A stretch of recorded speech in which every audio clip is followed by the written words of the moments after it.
దేవునికి స్తోత్రం. టిఫిన్ చేసి వచ్చిన వాళ్ళందరూ గట్టిగా స్తోత్రం చెప్తారా?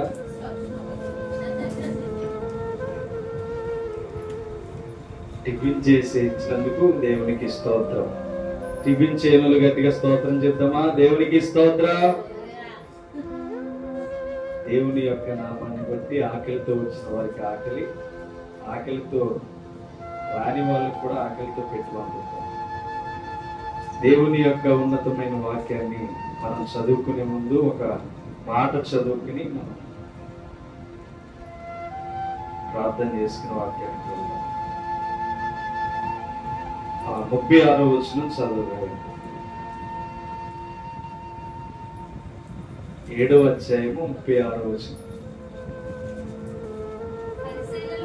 పరిసయ్యులలో ఒకడు తనతో కూడా భోజనము చేయవలెను ఆయనను అడిగాను. ఆయన ఆ పరిసయ్యుని ఇంట వెళ్ళి భోజన పంక్తిని కూర్చుండగా ఆ ఊరిలో ఉన్న పాపాత్మురాలైన ఒక స్త్రీ యేసు పరిసయ్యుని ఇంట భోజనమునకు కూర్చున్నాడని తెలుసుకొని ఒక గుడ్డిలో అత్తరు తీసుకుని వచ్చి చాలా ప్రార్థన చేసి, పరిశుద్ధుడా ప్రేమగల తండ్రి, కృపగలిగిన దేవునికి స్తోత్రాలు. నీ అమూల్యమైన కృప చేత నీవే మమ్మల్ని కరుణించి కాపాడి నడిపిస్తున్నావు గనుక నేటి దినాన చెప్పబడిన సాక్ష్యముల నిమిత్తం నీకు స్తోత్రములు తండ్రి. అనేకమైన సాక్ష్యములు నీ సన్నిధిలో నిలబెట్టుకోండి ప్రభు. నేటి దిన వాక్య పరిచర్యలో నేను అల్పుడన యోగ్యుడిని ఎందుకు పనికిరాని వాడిని తండ్రి. నా నోటి బోరగానే ఉండి మాట్లాడమని ప్రార్థన చేస్తున్నాను. నా బలహీనతలన్నిటినీ ప్రభు ఎరిగిన దేవుడు, నా శక్తిని అంతటిని ఎరిగిన దేవుడు నీవే తండ్రి. నేటి దినమున ఏ ఆశతో నీ బిడ్డలకు వాక్యాన్ని అందించాలని ఎదురు చూస్తున్నాను. నీ కృపలో బలపరిచి శక్తినిచ్చి ప్రభు నీ బిడ్డలు క్రీస్తు బిడ్డలుగా ముద్ర వేసులాగన బలమైన వాక్యాన్ని మాకందరికీ దయచేయమని యేసు క్రీస్తు నామమున పేరిట అడిగి వేడుకొనుచున్నాం తండ్రి, ఆమేన్. దేవుని ఉన్నతమైన నామంలో కూడి వచ్చిన మీ అందరికీ వందనాలమ్మా. ఈరోజు జనం దగ్గర ప్రతి వారం ఇలాగ వస్తుంది. దేవుని ఉన్నతమైన నామాన్ని బట్టి చాలా విలువైన వాక్యాన్ని నేర్చుకున్నాం. విలువైన వాక్యం నేర్చుకునే ముందు వచ్చే నెలలో ఎప్పుడు జరిగే రీతిగానే తుమ్మగొప్పు గ్రామంలో సభలు ఏర్పాటు చేస్తాం. అక్కడ చేయకూడదు అనుకున్నాం, కానీ దేవుని ప్రేరేపణ బట్టి చేయడం జరిగింది. ఇంకా మెసేజ్ ఇవ్వడానికి ఒక్కరు మాత్రమే దొరికారు, ఇంకా ఇద్దరు దొరకాలి. వాళ్ళ కోసం ప్రార్థన చేయండి. మనం ఎంత ఖర్చు పెట్టినా ప్రజల రక్షణలోనికి రావాలనే ప్రయాస కాబట్టి తప్పకుండా ఇద్దరు వ్యక్తుల కోసం ప్రార్థన చేయండి. దేవుడు ఎవరిని చూపిస్తాడో ఎవరిని నడిపిస్తాడో తెలీదు. అలాగే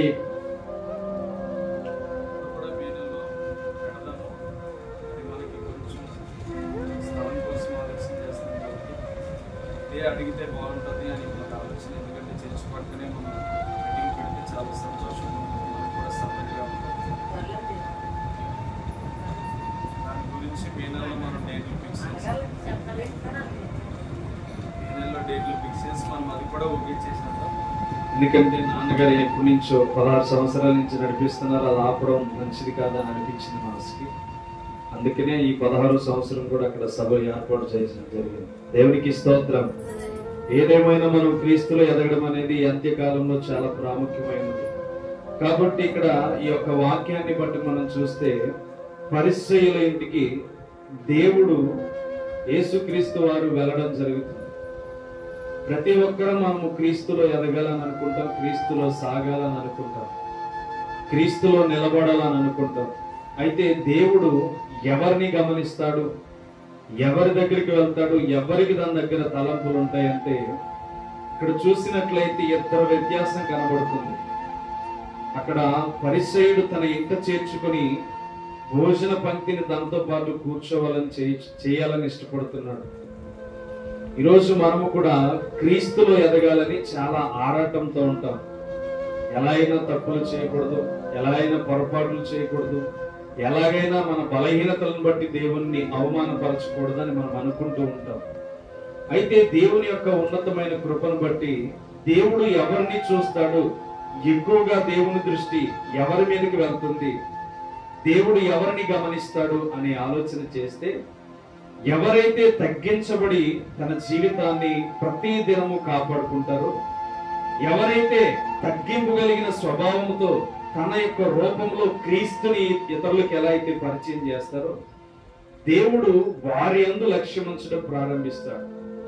ఎందుకు ఈ పరిచయుడు క్రీస్తుని వెంబడి వచ్చి, అయ్యా నీతో కలిసి భోజనం చేయాలని ఉంది అని చెప్పి తన ఇంటిలోనికి ఆహ్వానించాడు. గాని ఆ ఊరిలో ఉన్న ఒక స్త్రీ, ఆ స్త్రీకి ఉన్న బిరుదు ఏంటంటే, అక్కడ అందరూ అనే మాట, ఈమె పాపాత్మురాలు. అర్థమవుతుందా? ఈమె వ్యక్తిని ఏమంటున్నారు? పాపాత్మురాలు అనే బిరుదు తనకుంది. అందుకని అక్కడ రాయబడిన మాట కూడా 37వ వచనంలో, ఆ ఊరిలో ఉన్న పాపాత్మురాలైన ఒక స్త్రీ యేసు పరిచయంట భోజనములు కూర్చున్నాడని తెలుసుకుని ఒక బుడ్డిలో అత్తరు తీసుకుని దాని ఎద్దకు వచ్చిందంట. పాపాత్మురాలైన స్త్రీకి దేవుడు అవకాశం ఇస్తాడా? అవకాశం ఇవ్వడా? వాక్యాన్ని చదివారు కాబట్టి ఇస్తారని చెప్తున్నారా? వాక్యాన్ని చదివాడని కాదు, గాని దేవుడు ఎవరి కోసం వచ్చాడంటే పాపులను రక్షించడానికి మాత్రమే వచ్చాడు. ఇక్కడ ఇద్దరు స్వభావాలను దేవుడు వ్యక్తపరుస్తున్నాడు. పరిసేయుడు స్వభావాన్ని వ్యక్తపరుస్తున్నాడు. రెండవది పాపాత్మురాలైన స్త్రీ గురించి వ్యక్తపరుస్తున్నాడు. ఈరోజు పాపము చేశాము కదా అని చాలా మంది పాపములోనే ఆగిపోతున్నారు. అయ్యో క్రీస్తు బాటలోకి వస్తే నన్ను ఎవరు క్షమిస్తారని చాలా మంది ఆగిపోతున్నారు. నన్ను ఎవరు అవమానకరంగా మాట్లాడతారని చెప్పి చాలా మంది ఆగిపోతున్నారు. ఈరోజు చాలా మంది గమనించండి, క్రీస్తులోనికి రావాలని చాలా ఆశ ఉంది, కానీ కొంతమంది అభ్యంతరాలు ఏమవుతున్నాయి అంటే ఆగిపోవడానికి గల కారణం అవుతుంది. అర్థమవుతుందా? క్రీస్తులోనికి రావాలని చాలా మంది ఆశపడుతూ ఉంటారు, కానీ ఆశపడిన వ్యక్తిని ఎవరొకరు దూషిస్తారేమో, ఎవరొకరు అవమానపరిచి మాట్లాడతారేమో, ఎవరొకరు తక్కువ చేసి మాట్లాడతారేమో అని చెప్పి చాలా మంది ఇదే ఆలోచనలు ఆగిపోతున్నారు. అయితే ఈ స్త్రీకి మాత్రం అనిపించింది ఏంటంటే, మొట్టమొదటిగా దేవునికి ప్రిఫరెన్స్ ఇవ్వాలి, మొట్టమొదటిగా దేవునికి ప్రాధాన్యత ఇవ్వాలి. ఎంతమంది నన్ను పాపాత్మురాలంటే నాకు లాభం ఏంటి? ఆయన పాదాలు ఒక్కసారైనా అత్తరు గుడ్డుతో కడగాలని, ఆయన ఎక్కడున్నాడో ఏ ఇంటిలో ఉన్నాడో వెతుక్కుని మరి ఆ ఇంటిలోనికి వచ్చేసింది. దేవునికి స్తోత్రం. బాగా గమనించండి, దేవుని యొక్క ఉన్నతమైన కృప ఎవరి దగ్గర ఉంటదంటే పాపాత్ముల దగ్గరే ఉంటాడు. ఎప్పుడు నా కుమారుడు నా దగ్గరికి వస్తాడా?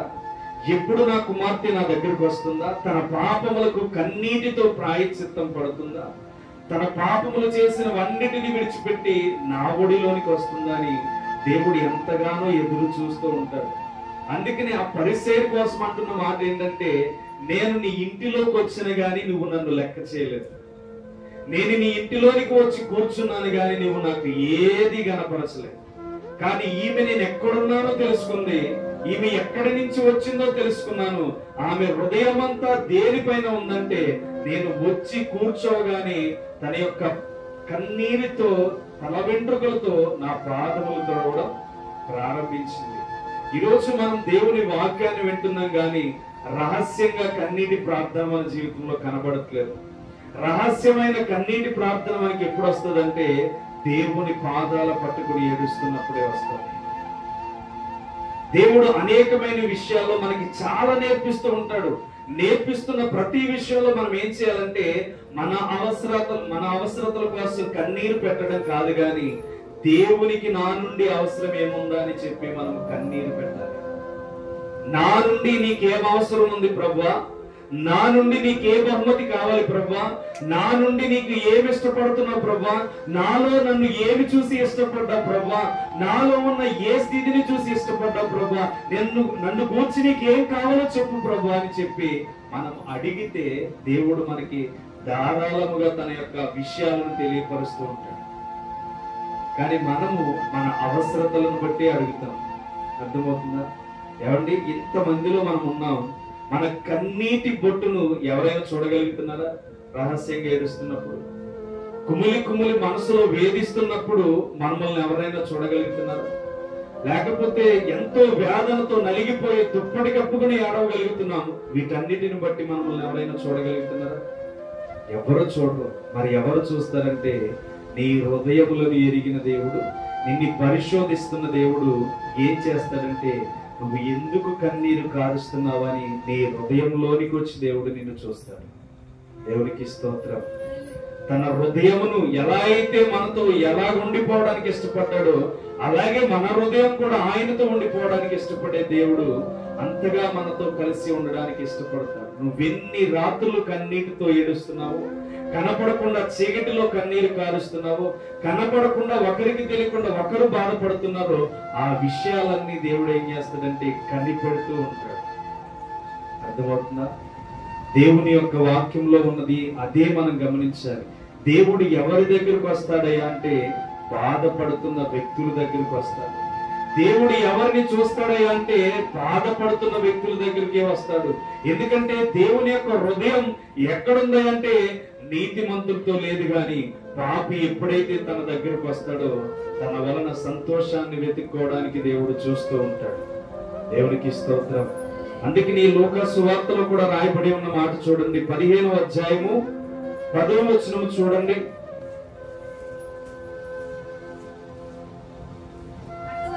అటువలే మారు మనసు పొందు ఒక పాపి విషయమై దేవుని దూతల ఎదుట సంతోషము కలుగునని మీతో చెప్పుచున్నానని నువ్వు. దేవునికి స్తోత్రం. ఎవరి వలన సంతోషం కలుగుతుందంట?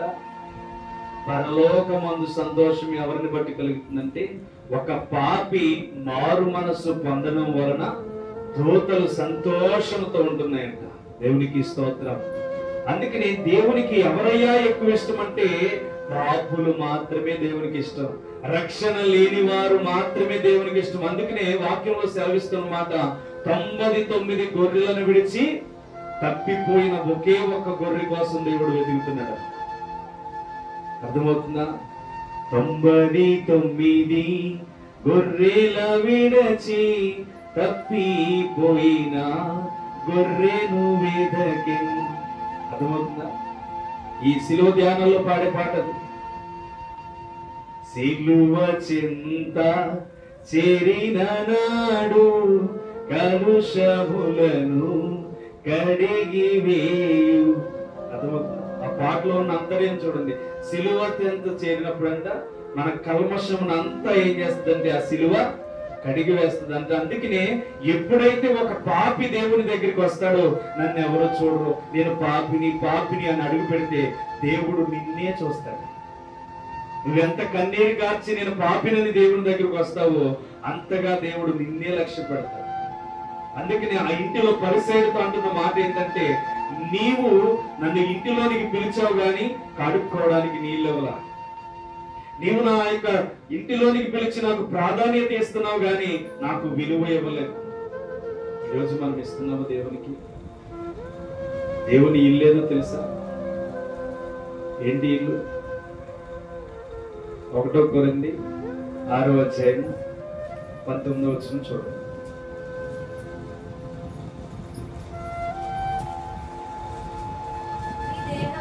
నీ దేహము దేవుని వలన నీకు అనుగ్రహింపబడి నీలోనున్న పరిశుద్ధాత్మకు ఆలయం అన్నదని మీరెరుగరా. అర్థమవుతుందా? అర్థమవుతుందా? దేవుని ఆలయం ఎక్కడుందంట? దేహంలో. మరి దేహంలో దేవునికి కడుక్కునే చోటు ఇస్తున్నారా? దేహంలో దేవుడు నివసించే చోట అవకాశం ఇస్తున్నారా? ఇక్కడ కంప్లీట్ గా చెప్తారు చూడండి. ఆ 1 కొరింథీ 3:16 చూడండి అంటాడు. కరెక్ట్ గా మీకు అర్థమవుతుంది. మీరు దేవుని ఆలయమై ఉన్నారని, దేవుని ఆత్మ మీలో నివసించుచున్నాడని మీరెరుగరా. ఎవడైనను దేవుని ఆలయమును పాడు చేసిన ఎడల దేవుడు వారిని పాడు చేయను.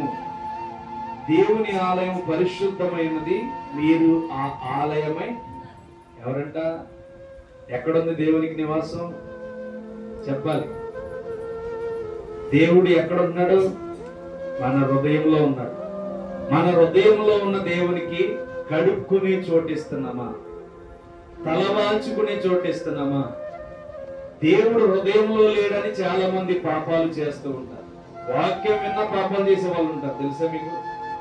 వాక్యాలు విన్నా పాపాలు చేసే వాళ్ళు ఉంటారు. ఎందుకంటే వాళ్ళకి వాక్యం ఎలా గమనించాలో అర్థం చేసుకోవాలో వాళ్ళకి అర్థం కావట్లేదు.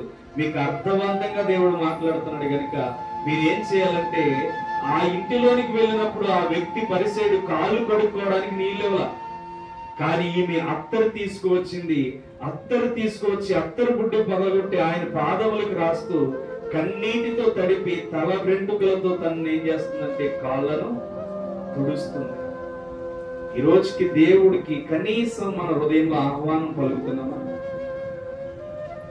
దేవుడు ఎవరిని బట్టి సంతోషిస్తాడా అంటే, పాపి ఎప్పుడైతే మారు మనసు పొంది దేవుని రాజ్యంలో అడుగు పెడతారో వారిని బట్టి దేవుడు ఏం చేస్తాడంటే సంతోషముగా వారిని శీఘ్రంగా ఆహ్వానిస్తాడు. అయితే మనం ఏం చేస్తున్నామంటే, వాక్యం అనే విత్తనాన్ని మనం నాటుకుంటున్నాం కానీ దానికి వేరు అనేది ఇంకా ఫలించకుండా మనం ఏం చేస్తున్నామంటే ఆపేసుకుంటున్నాం. ఎప్పుడైతే మన వేరు ఫలించడం ప్రారంభిస్తాదో, ఎప్పుడైతే ఆ వేరు బలపడడం ప్రారంభిస్తాదో, దేవుడు ఆ హృదయంలోనికి వచ్చి ఆలయముగా దాన్ని ఏర్పాటు చేసుకుంటాడు. కాబట్టి మనం కొంచెం ఈ గేటు పెట్టిన తర్వాత కుక్కలేమైనా ఎగురొస్తే దీంట్లో వండిస్తాం, బయటికి తోలేస్తాం. ఒకవేళ మనకి కనపడ్డా గానీ దాన్ని ఏం చేస్తాం? బయటికి తోలేస్తాం. సరిగ్గా ఆదివారం వచ్చేటప్పటికి మనం అందరం దీన్ని శుభ్రం చేసుకుని చక్కగా కూర్చుంటాం. అలాగే మన యొక్క హృదయంలోనికి ఏ చెత్త అయితే వస్తుందో ఆ చెత్తనంతటిని మనం ఏం చేయాలంటే తీసేయాలి. ఆ చెత్త అంతటిని మనం బయటికి పడేసేయాలి. పని పథకానికి ఎంతమంది వెళ్తారు? ఇక్కడ పని పథకం ఉందా మీకు? మీరు బోధులు బాగు చేసేటప్పుడు ఏం చేస్తారు? బోధులు బాగు చేసేటప్పుడు బోధు నీటిగా కనపడాలి, ఏం చేస్తారు? చెత్త అంతా తీసేసి బయట పడేస్తారు. అలాగే మన జీవితంలో కూడా అదే చేయాలి. పరిశుభ్రాన్ని కాలంలో వెతకడం కాదు కానీ మన హృదయంలో వెతకాలి. పరిశుభ్రత ఎక్కడ రావాలంటే మన జీవితంలో రావాలి. దేవుడు ఎందుకు పాపినే గమనించి ఈ పాపి నన్ను ఎంతగానో సంతోషపరిచింది అంటున్నాడంటే, నువ్వు ఇంటిలోకి పిలిచి దేవునికి ఆహారం పెట్టినంత మాత్రాన్ని దేవుడు సంతోషించు. నువ్వు ఇంటిలోనికి రమ్మని దేవునికి ఎంతో ఆహ్వానం పలిగి దేవుని ఇష్టపూర్వకంగా అది ఇస్తున్నాను, ఇది ఇస్తున్నాను, ఇది చేస్తున్నానంటే కాదు గాని దేవునికి నువ్వేమివ్వాలంటే ప్రాధాన్యత ఇవ్వాలి. నీ జీవితాన్ని దేవునికి కడిగి అప్పగించాలి. పాపి విషయమై దూతలు సంతోషిస్తున్నాయంటే రక్షణ పొందిన మనమైనను వాక్యం వినే మనమైనను దేవుడు మనల్ని బట్టి సంతోషిస్తున్నాడా లేదా ఆలోచించాలి. నేటి దినాన మీరు ఆలోచన చేయవలసింది, క్రీస్తులో మీరు ఎదగాలి. ఎలా ఎదగాలంటే దేవుని చెంత నడుస్తున్నప్పుడు మాత్రమే ఎదగగలుగుతారు. దేవుని విషయాలను కనుగొనగలిగినప్పుడే మీరు ముందుకు వెళ్తారు. అర్థమవుతుందా? చూడండి 18వ అధ్యాయం లూకా సువార్త, ఇదే లూకా సువార్త 18వ అధ్యాయం చూడండి, 10వ వచనం గాని చదవండి. ప్రార్థన చేయుటకై ఇద్దరు మనుషులు దేవాలయమునకు వెళ్ళిరి. వారిలో ఒకడు పరిసయ్యుడు, ఒకడు సుంకరి. పరిసయ్యుడు నిలవబడి, దేవా, నేను చోరులను, అన్యాయస్తులను, వ్యభిచారులనైన ఇతర మనుషుల వలనైనను ఈ సుంకరి వలనైనను ఉండనందుకు నీకు కృతజ్ఞతాస్తుతులు చెల్లిస్తున్నాను అంటున్నాడు. ఏమంటున్నాడు అక్కడ? పరిసయ్యుడు ఎత్తి మాట్లాడుతున్నాడు ఇంకొకరు కూర్చి. పరిసయ్యుడు ఇంకొకరు తక్కువ చేసి మాట్లాడుతున్నాడు. ఇదిగో ఇతనిని బట్టి నేను నీ సన్నిధిలో అలా లేకుండా ఉన్నందుకు స్తోత్రాలు, అతనిని బట్టి నేను ఇలా లేకుండా ఉన్నందుకు మంచిది అని చెప్పి మాట్లాడుతున్నాడు. అర్థమవుతుందా? ఎందుకు ఈ విధంగా మాట్లాడుతున్నాడంటే ఇతనిలో ఒక గర్వంతో ఉర్రేగుతున్న ఆలోచన ఉంది. నేనే దేవుని దగ్గర మంచోడిని, నేనే దేవుని దగ్గర గొప్పోడిని, వీళ్ళందరికంటే నేనే మంచిగా ఉన్నాను తండ్రి. వారానికి 2 సార్లు నీతో ఉపవాసం చేస్తున్నాను, వారానికి 2 సార్లు నీకు ప్రథమ ఫలమును ఇస్తున్నాను, వారానికి ఎన్నో సార్లు నిన్ను ఎంతగానో ప్రతి దినము పూజిస్తూ బ్రతుకుతున్నాను. ఈ సొంకరి వలె ఉండనందుకు దేవా నీకు స్తోత్రాలు అని చెప్పి దేవునికి ప్రార్థన చేస్తున్నాడు. మరి దేవుడు ఎవరు ప్రార్థన ఆలకించాడు? సుంకరి ప్రార్థన ఆలకించాడు. ఎందుకు ఆలకించాడు చూడండి. అక్కడ ఏమంటున్నాడు? అయితే సుంకరి దూరముగా నిలుచుండి ఆకాశము వైపు కన్నులెత్తుటకైనను ధైర్యము చాలక రొమ్ము కొట్టుకొనుచు, దేవా నేను పాపిని, నన్ను కరుణించుమని పలికెను. అతని కంటే ఇతడు నీతిమంతుడిగా తీర్చబడి తన ఇంటికి వెళ్ళనని మీతో చెప్పుచున్నాను. అర్థమవుతుందా? మన సంఘంలో ఉన్నారేమో జాగ్రత్త. నిన్ను నువ్వు హెచ్చించుకుంటే దేవుడు నిన్ను తగ్గించేస్తాడు. దేవుడు ఎవరి ప్రార్థన అంగీకరించాడంటే, అయ్యా నేను పాపినయ్యా, ఎందుకు పనికి రానివాడినయ్యా, ఆకాశమునకు కన్నులెత్తుడికైనా నేను అర్హుడను కాదు, నా జీవితంలో అసలు ఏమి చేయలేదు నీ కొరకు, నేను పాపినయ్యా అని చెప్పి దేవాలయంలో కూడా అడుగు పెట్టకుండా ఏం చేశాడంటే అక్కడే ఉండి మోకరించి వెళ్ళిపోయి ప్రార్థన చేసుకుని వెళ్ళిపోయాడు తప్ప దేవుడు ఎవరి ప్రార్థన అంగీకరించడని యేసుక్రీస్తు చెప్తున్నాడు. సుంకరి ప్రార్థన అంగీకరించాడు. అక్కడ అంటున్న మాట, తన్ను తాను హెచ్చించుకున్నవాడు తగ్గింపబడతాడు, తగ్గింపబడిన వాడు హెచ్చింపబడతాడు. నువ్వు క్రీస్తులో వచ్చావు అనడానికి గల కారణం ఏంటంటే నిన్ను నువ్వు తగ్గించబడి బ్రతుకుతూ ఉంటావు. క్రీస్తు నీలో ఉన్నాడు అనడానికి గల కారణం ఏదైనా ఉందంటే మొట్టమొదటిగా ఇంకొకరి మీద నీకు ఎన్నటికీ కోపము రానే రాదు, ఇంకొకరి మీద ద్వేషము రానే రాదు, ఇంకొకరి మీద అపకీర్తి కలిగిన మాటలు నీకు రానే రావు. అర్థమవుతుందా? మీరు ఏం చేయాలంటే నిన్ను నువ్వు తగ్గించబడ్డవనడానికి కారణం నీలో కోపం అనేది చనిపోతుంది, నీలో శాపం అనే మాటలు చనిపోతాయి, నీలో స్వార్థం అనే బుద్ధి చనిపోతుంది. ప్రతి ఒక్కరితో సమాధానముగా నడవాలని, ప్రతి ఒక్కరితో శాంతితో నడవాలని, ప్రతి ఒక్కరితో వినయముగా నడవాలని క్రీస్తు స్వభావం నీలోనికి రావడం ప్రారంభించడం ఇదే ఆనవాలు. అర్థమవుతుందా? శత్రువును ప్రేమించడమే క్రీస్తు యొక్క లక్షణం. అందుకని ఈ పరిచయుడు ప్రార్థన చేస్తున్నాడు గాని ఎవరి ప్రార్థన అంగీకరించడంటే దేవా పాపినైనా నన్ను కరుణించుమని పలికిన ఆ సుంకరి ప్రార్థన దేవుడు అంగీకరించాడు. దేవునికి స్తోత్రం. ఈరోజు మనం గొప్పోళ్ళమని ఫీల్ అవ్వకూడదు. ఎప్పటికప్పుడు నేర్చుకునే వాళ్ళమే మనం. ఎప్పటికప్పుడు దేవుని దగ్గర గొప్పగా ఏ విషయాలు నేర్చుకోవాలా అనుకునే వాళ్ళం మనం.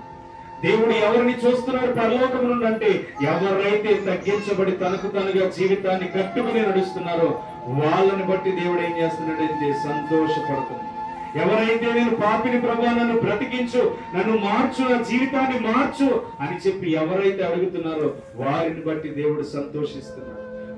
పాపి మరణంలో పొందుతూ చూడండి. యేసుకేలు గ్రంథం చూడండి. యేసుకేలు గ్రంథం 18వ అధ్యాయం చూడండి, చివర వచనం.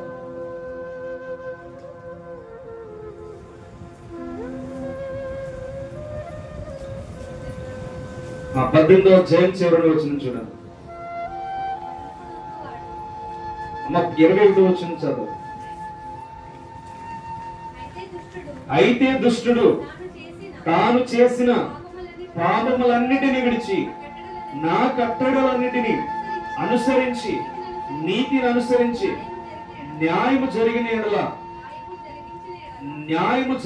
ఎడల అతడు మరణమునందడు, అవశ్యముగా అతడు బ్రతుకును. తర్వాత కూడా చదువు. అతడు చేసిన అపరాధములలో ఒక్కటి జ్ఞాపకములోనికి రాదు, అతని నీతిని బట్టి అతడు బ్రతుకును. దుష్టుడు మరణము నొందుట చేత నాకేమాత్రమైన సంతోషము కలుగునా, వారు తమ ప్రవర్తనను దిద్దుకొని బ్రతుకుటే నాకు సంతోషము. ఇదే ప్రభు అయిన యెహోవా వాక్కు. అర్థమవుతుందా? అక్కడ చెప్తున్న మాట, నువ్వు చేసే పాపం, నువ్వు శాపాలు పలికావు, అనేక మందిని దూషించావు, అనేక మందిని హింసించావు, అనేక మందిని బాధ పెట్టావు.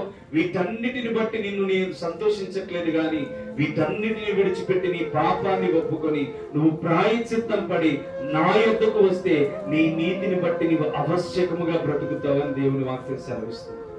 మనం పాపంలో మరణించట గొప్పదా, లేకపోతే మనకే జీవితానికి నష్టమా? ఆలోచించేయండి. మనం పాపములో మరణిస్తే మన జీవితానికి నష్టం. ఎవండి, జీవిస్తున్నామని మనకి మరలా బ్రతుకుంటది ఉండదా? కేవలం బ్రతికేస్తున్నాం, మరలా చనిపోతే మనకి ఏముండదు అనుకుంటే మనము కూడా చాలా మంది సుఖభోగాలు అనుభవిస్తూ వ్యభిచారం చేస్తూ ఎక్కువగా వ్యభిచారం చేసే వాళ్ళు కూడా ఉంటారు. అర్థమవుతుందా? మనిషి చనిపోయిన తర్వాత ఏ బ్రతుకు లేదనుకో, వాడు ఇష్టం వచ్చినట్టు బ్రతుకుతాడు. రీసెంట్ గా మొన్న చూశాను, మొన్న అనుకుంటా, తన బిడ్డని, స్కూల్కి వెళ్తున్న బిడ్డని భార్యాభర్తలు విడిపోతే తండ్రి దగ్గర పెరుగుతున్న కూతుర్ని ఏం చేస్తున్నాడంటే తనతో కామక్రోధాలు తీర్చుకుంటూ తన మీద పడి ప్రతిరోజు తనని పాడు చేస్తున్నాడంట. ఎవరు? తండ్రి. ఇక్కడ కర్ణాటకలో ఎక్కడోనంటారు. తన మీద పడి ఇలా వ్యభిచారం చేస్తూ తనని పాడు చేస్తున్నాడంటే 8th క్లాస్ 9th క్లాస్ చదువుతున్న పాప. ఆ చదువుతున్న బిడ్డ మీదకి విడిపోయిన భార్యాభర్తలు తండ్రిగా తన పొజిషన్ పాడు చేసుకుని ఏం చేస్తున్నాడంటే వ్యభిచారం చేస్తున్నాడు. పక్కనున్న బిడ్డ అన్నదంట క్లాస్కి వెళ్తే, నువ్వేంటి ఇలా మారిపోతున్నావు, నీ పొజిషన్ ఏంటి ఇలా మారిపోతుంది, నీ స్థితి ఏంటి ఇలా ప్రవర్తనగా మారిపోతుందని అడిగితే కన్నీటితో తన భుజముల మీద ఏడుస్తున్నాడు. ఎవరికి చెప్పుకోలేని పరిస్థితి నాది, నా తండ్రే నన్ను ఇలా చేస్తున్నాడని ఎవరికి చెప్పుకుంటానని ఏడిస్తే ఆ బిడ్డ తనతో చెప్పుకోవడం వలన వెళ్ళి ఆ ప్రిన్సిపల్ అందరూ పట్టుకోవాలని చూస్తే పరారైపోయాడు. ఏం జరుగుతుంది? పాపం పరిపక్వం అయిపోతుంది. ఇలా దేవుడు అందుకనే బాధపడుతున్నాడు. మీరు పాపంలో ఉండొద్దు, మీ కొరకు ఒక తీర్పు దినం ఉంది, దాని విషయంలో మీరు జాగ్రత్తగా బతకండి అని చెప్పి దేవుని వాక్యం అందుకనే సెలవిస్తుంది. ఒక పాపి దానిలో మరణించడం వలన నాకు న్యాయం కాదు, నీతిమంతుడిగా అతడు మరణించబడితే మరలా బ్రతికి అవశ్యము వారికి ఉంది అని చెప్పి వాక్యం సెలవిస్తుంది. కాలము సంపూర్ణమయ్యే దినాల్లో ఇదే జరుగుతుందని చెప్పాడు. అనేకుల ప్రేమ చల్లారిపోతుందని చెప్పాడు.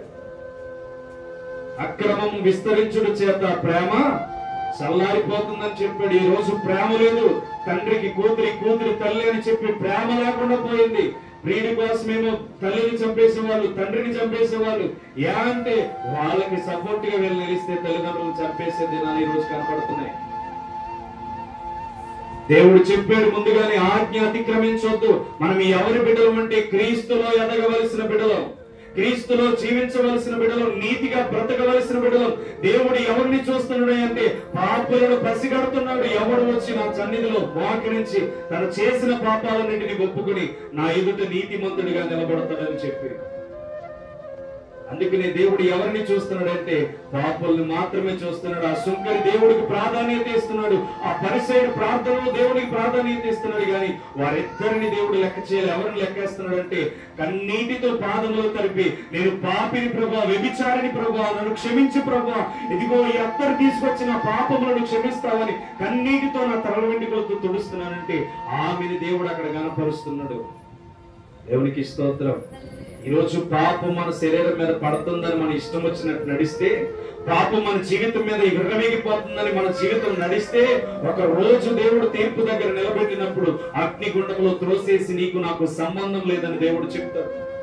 అప్పుడు ప్రభువా నాకు అవకాశం ఇవ్వు అంటే నీకు లాభము దొరకదు. ఈ రోజు నువ్వు పాపివై ఉన్నావు గనుక దేవుడు నీకు అవకాశం ఇస్తున్నాడు.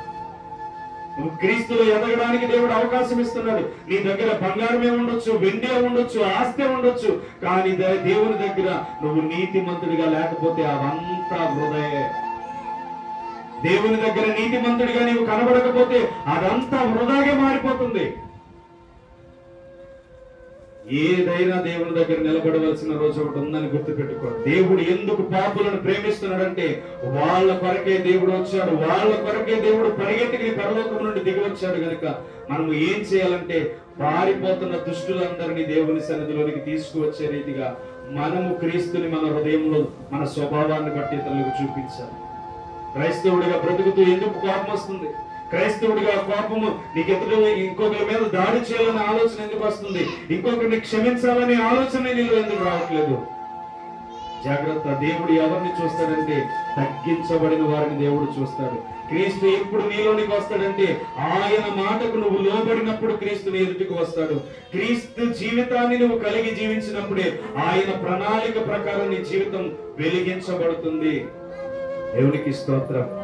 ఈరోజు ఏ పరిస్థితుల్లోనైనా మనం ఉన్నామేమో ఆలోచించి, ఏ స్థితిలోనైనా దేవునికి వ్యతిరేకంగా బ్రతుకుతున్నామేమో ఆలోచించి, ఏ స్థితిలోనైనా దేవుని మాటలకు దూరం అయిపోతున్నామేమో, దేవుని మాటలకు దూరం అయిపోతున్నామేమో ఆలోచన చేయండి. దేవుడు మనతో మాట్లాడుతున్నది ఎందుకో తెలుసా? నీ జీవితం నా జీవితం దేవుని దగ్గర నిలబడాలని, నీ జీవితం నా జీవితం దేవుని దగ్గర సంతోషంగా గడపాలని. దేవుడిని ఇంకొకరిని జ్ఞాపకం చేస్తాను. చూడండి, ఈ లోక సువార్త 21వ అధ్యాయం చూడండి, మొదటి వచనం చదువు.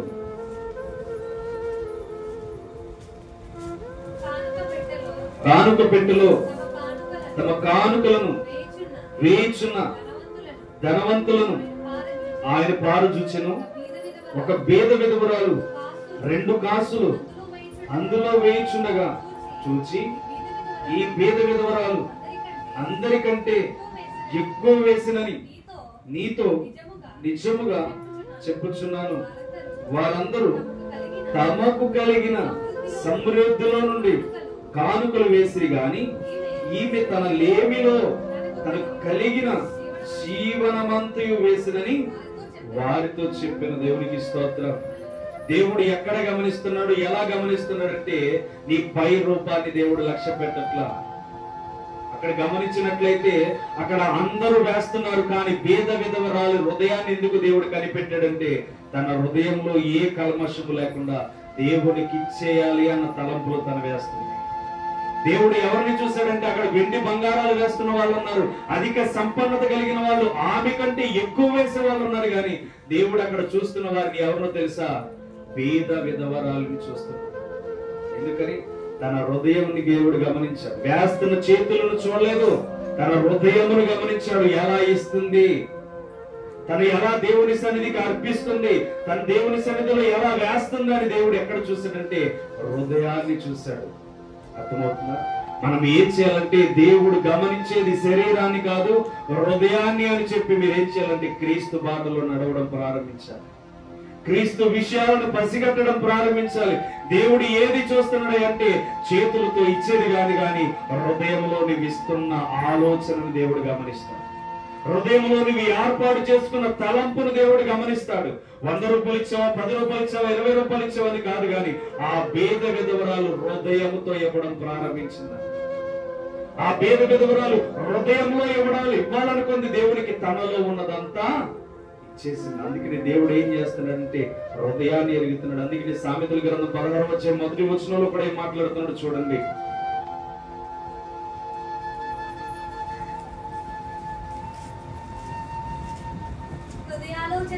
హృదయాలోచనలు మనుషుని వశము, చక్కని ప్రత్యుత్తరం ఇచ్చుట యెహోవా వలన కలుగును. అర్థమవుతుందా?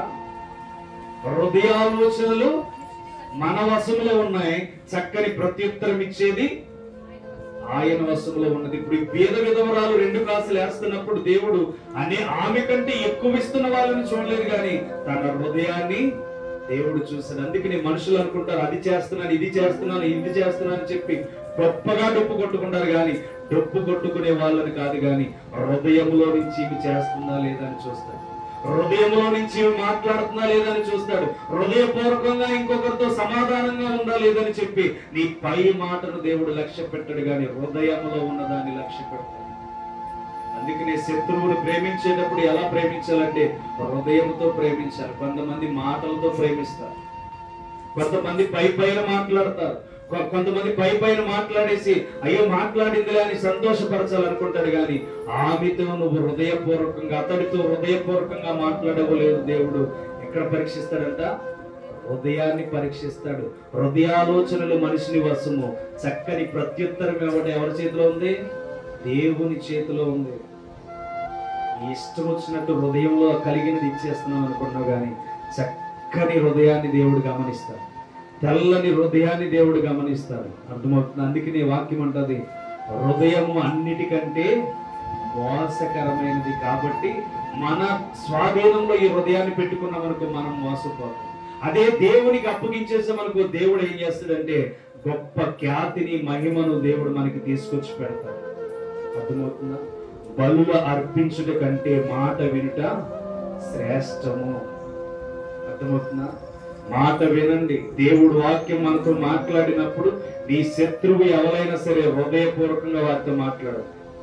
అతనిని మిత్రువుగా మార్చుకోండి. అతని మీద ద్వేషమే ఉండొచ్చు, అతని మీద కోపమే ఉండొచ్చు, అతని మీద అన్యాయమే ఉండొచ్చు, అతని మీద అపకీర్తిని ఉండొచ్చు, కానీ నువ్వేం చేయాలంటే హృదయపూర్వకంగా నీ శత్రువును ప్రేమించాలి. మొదటిగా పాత్రలో చేయపెట్టేది ఎవరయ్యా అంటే ఇస్కరియోతు యూదా. అదే యూదా ఏం చేస్తున్నాడంటే యేసుక్రీస్తుని అప్పగిస్తున్నాడు. ఎవరికి ప్రాధాన్యత ఇచ్చాడంటే శత్రువుకు దేవుడు మొట్టమొదటి ప్రాధాన్యత ఇచ్చాడు. అందుకని మనం మొట్టమొదటి ఎవరికి ప్రాధాన్యత ఇవ్వాలంటే, నువ్వు క్రీస్తులో కలిగే బిడ్డవైతే, క్రీస్తులో ఎదుగుతున్న బిడ్డవైతే, క్రీస్తులో జీవిస్తున్న బిడ్డవైతే, దేవుని వాక్యాలు విని నీ జీవితాన్ని బాగు చేసుకునే బిడ్డవైతే, నువ్వు ఎవరిని ప్రేమించాలంటే మొట్టమొదటి నిన్ను ద్వేషించే వారిని ప్రేమించడం ప్రారంభించాలి. దేవునికి స్తోత్రం. అర్థమవుతున్నా? దేవుని వాక్యం మనతో మాట్లాడుతున్న మాటలు విశేష జ్ఞానాన్ని మనకి తలపోస్తూ ఉంటాయి, విశేషమైన ఆలోచనలను మనకి ఇస్తూ ఉంటాయి, విశేషమైన తలంపులను మనకి ఇస్తూ ఉంటాయి. ఎందుకయ్యా అంటే అక్కడ సామెతల గ్రంథం 28వ అధ్యాయం 1వ వచనంలో అంటాడు, ఏమంటాడు చూడండి, ఎవడును తరమకుండానే దుష్టుడు పారిపోతాడు, నీతిమంతుడు సింహము వలె ధైర్యముగా నిలబడతాడు. అర్థమవుతుందా? నువ్వు ఎలా ఉండాలంటే దుష్టుడు వలె పారిపోయేలా ఉండకూడదు. దేవుడు వస్తున్నాడా, వస్తే ఆయనకి ఎదురెళ్ళాలని చెప్పి నీతిమంతుడు సింహము వలె ఎదురెళ్ళాలి. అర్థమవుతుందా?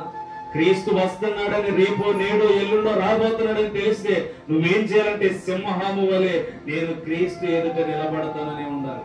దుష్టుడు ఏమవుతాడు? పారిపోతాడు. వాడికి ఏం తెలుసు? భయం. ఎందుకంటే లోకంలో బ్రతికినంత కాలం వాడు ఇష్టానుసారంగా నడిచేశాడు. వాడు హృదయం వాడి చేతిలో ఉంది కనుక దేన్నైనా మలిపెట్టేశాడు, ఎవరినైనా మోసం చేసేసాడు, ఎవరికైనా అన్యాయం చేసేసాడు. కాబట్టి ఇప్పుడు దేవుడు వస్తున్నప్పుడు వాడు ఏమైపోతాడు? పారిపోతాడు. దుష్టుడు పారిపోతాడు, పారిపోతాడు. కానీ నీతిమంతుడు అంటున్న మాట, వాడు సింహము వలె ధైర్యముగా నిలబడతాడు. అందుకని క్రీస్తులు ఎదిగే మనము దేవుని ఎదుట ధైర్యముగా నిలబడాలి. ఆమె ఎప్పుడైనా సరే మనం గుర్తుంచుకోండి, అవకాశం దొరికితే ఆదివారం పరిగెట్టుకొచ్చింది. మనం సినిమాలకి వెళ్తే టికెట్ ఉండదా? టైం ఉండదా? రైల్వే స్టేషన్కి వెళ్ళినప్పుడు టైం ఉండదా? రైలు దాటిన తర్వాత కానీ ఆ కరగంట మన కోసం ఆపుతాడని వెళ్తామా? హైదరాబాద్ వెళ్తాక టికెట్ బుక్ చేసుకున్నాం, టయానికి 8:30కి నువ్వు ఉండాలంటే అరగంట ముందు ఉంటావా, అరగంట దాటి ఉంటావా? ఎప్పుడు అరగంట ముందు ఉంటాం. 8:30 చెప్తే 8ంటికి ముందే ఉంటాం. పనికి రమ్మన్నాడు 7ంటికల్లా, రాకపోతే 8ంటికి నా దగ్గరికి రావద్దు అన్నాడు. 7ంటికి వెళ్తామో ఆ పాతకు 7ంటికి ముందే వెళ్ళిపోతాం. దేన్నైనా మన జీవితంలో మన చేతిలో ఉంది. అర్థమవుతుందా? ఏ సమయమైనా, ఏ సమయమైనా, ఏ స్థితిలోనైనా నీ హృదయం నీ చేతిలో ఉంది. నిన్ను మోసం చేసేది నీ హృదయమే. అర్థమవుతుందా? దేవుడు ఎవరిని గమనిస్తున్నాడంటే పాపి ప్రాధాన్యత ఇస్తుంది, వేద విధవరాలు ప్రాధాన్యత ఇస్తుంది, సుంకరి దేవునికి ప్రాధాన్యత ఇస్తున్నాడు. ఈ విధవరాలను బట్టి లేకపోతే సుంకరిని బట్టి ఈ యొక్క పరిసయుని ఇంట్లోకి తీసుకెళ్లిన విధానాన్ని బట్టి చూస్తే దేవుడు ఈ ముగ్గురు వ్యక్తులు ఎవరిని గమనిస్తున్నాడంటే ధారాళముగా ఇచ్చేవాడిని చూడట్లేదు, గాని నేను పాపిని ప్రభువా, నేను తగ్గించబడాలి ప్రభు అని చెప్పి ఎవరైతే ఆశపడుతున్నారో వారికి దేవుడు ప్రాధాన్యత ఇస్తున్నాడు. పాపికి దేవుడు ప్రాధాన్యత ఇస్తున్నాడు. ఈ రోజు వాక్యం వింటున్న మనము సరైన సమయం మనకుందా? క్రీస్తులు ఎదుగుతున్న మనకి దేవుని ఎదుట తీర్పులో నిలబడాలని ఆలోచన గురి మనకుందా? ఈ రోజు దేవుని ఎదుట నిలబడవలసిన మనము ఏ సమయానికి ప్రారంభించబడుతుంది ప్రార్థన అంటే 9 గంటలకి, 9 గంటల అయితే 8:55 మనం ఎక్కడ ఉండాలి? దేవుని సన్నిధిలో ఉండాలి. అవన్నీ ముగించుకోవాలి. ఎందుకంటే ఒక్క రోజు దేవునితో గడిపితే వారం రోజులు నా కుటుంబాన్ని కాపాడుతున్నాడు, నాకు వచ్చే పనులను సక్రమంగా అప్పగిస్తున్నాడు, నాకు వచ్చే పరిస్థితులన్నింటినీ మారుస్తున్నాడు. అన్ని విషయాల్లో దేవుడికి నేను ప్రాధాన్యత ఇవ్వాలని నువ్వేం చేయాలంటే దేవునికి ప్రాముఖ్యతనివ్వాలి. అర్థమవుతుందా? ఎప్పటికప్పుడు నేను ఎందుకు ఈ మాటలు చెప్తున్నాను, మీరు బాధపడతారని కాదు, కానీ దేవునికి మనం ఎంత ప్రాధాన్యత ఇస్తే అంత ప్రాధాన్యత దేవుడు మనకి ఇస్తాడు. ఆమె అత్తరు బుడ్డి తీసుకుంది. అత్తరు బుడ్డి సరిపోక కన్నీటితో కూడా తన పాదాలు తడుపుతుంది. ఆ కన్నీటి సరిపోక తన తల వెంట్రుకలతో కూడా ఏం చేస్తుందంటే తొడవడం ప్రారంభించింది. అక్కడ 3 విషయాలు దేవునికి ఎంత ప్రాముఖ్యత ఇస్తుందో చూడండి. ఈరోజు దేవునికి ప్రాముఖ్యత మనం ఇవ్వగలగాలి, దేవుని విషయాలకు చోటు ఇవ్వగలగాలి, దేవుని సందర్భాలకు చోటు ఇవ్వగలగాలి. అంటే నిత్యము మనల్ని కాపాడేది ఆయనే. ఈరోజు నేను ఇంతగా మనం ప్రయాసపడి ముందుకు వస్తున్నామంటే ఎందుకంటే దేవుని విషయాల్లో అనేకమైన కార్యాలు చూశాను. అది సంఘానికి కూడా దేవుడు పరిచయం చేయమన్నాడు. కాబట్టి మిమ్మల్ని ఏ విషయంలో పడిపోకుండా కాపాడడమే సంఘం యొక్క కాపరి లక్షణం. అర్థమవుతుందా? మిమ్మల్ని హెచ్చరికలతో కూడిన మాటలు ఇవ్వకుండా మిమ్మల్ని సంతోషపరిచే మాటలు కూడా చాలా నా నోటంట వస్తాయి. వాటిని కూడా మీకు ప్రకటించవచ్చు. కానీ నాకు దేవుడు అది నేర్పించలా. ఏమి నేర్పించమన్నాడంటే ఖండించి బుద్ధి చెప్పి హృదయమును వారిని నా యొద్దకు నడిపించని దేవుడు చెప్పాడు. అందుకని సంఘ కాపరిగా ఒక రోజు నేను లెక్క అప్పగించాలి. సంఘానికి ఏం బోధించేవారు ఇంకా పాపంలోనే బ్రతుకుతున్నారంటే పాపం గురించి నేను బోధించలేదు. నా లెక్కలు చూసినప్పుడు దేవుని ఎదుట నేను కరెక్ట్ గా ఉన్నానని దేవుని దగ్గర ఉంటే చాలు. మీ పరిస్థితి నేను చెప్పిన బోధ మీకు ఎలా వినబడుతుందో దాన్ని క్రమపరచుకోకపోతే జాగ్రత్త. ఎందుకంటే దేవుడు ఎవరిని చూస్తాడంటే పాపిని మాత్రమే చూస్తున్నాడు. నీతిగా బ్రతుకుతున్నానని ఆలోచన చేసి, నీతిగా జీవిస్తున్నానని ఆలోచన చేసి, నా బ్రతుకు బాగుంది, నాకేంటి సుఖభోగాలు ఉన్నాయని నువ్వు అనుకుంటే గనక ఒక రోజు నీ సుఖభోగాలు నీకు దూరం అయిపోతే మరలా దేవుడే దిక్కు. నీ సుఖభోగాలు దూరం అయిపోతే దేవుని దగ్గరికి రావాలి. గుర్తుపెట్టుకోండి, దేవునికి ఇవ్వవలసిన సమయం ఇద్దాం. ఎందుకంటే దేవుడు ఎవరిని చూస్తున్నాడంటే పాపులను మాత్రమే చూస్తున్నాడు. కానీ మనం ఏం చేస్తున్నామంటే మన ఇష్టానుసరంగా జీవిస్తూ, మన ఇష్టానుసరంగా నడుస్తూ, ఈ తిమోతి చెప్తాడు చూడండి, 4వ అధ్యాయం 7వ వచనం. 1 తిమోతి 4వ అధ్యాయం 7వ వచనం చూడండి.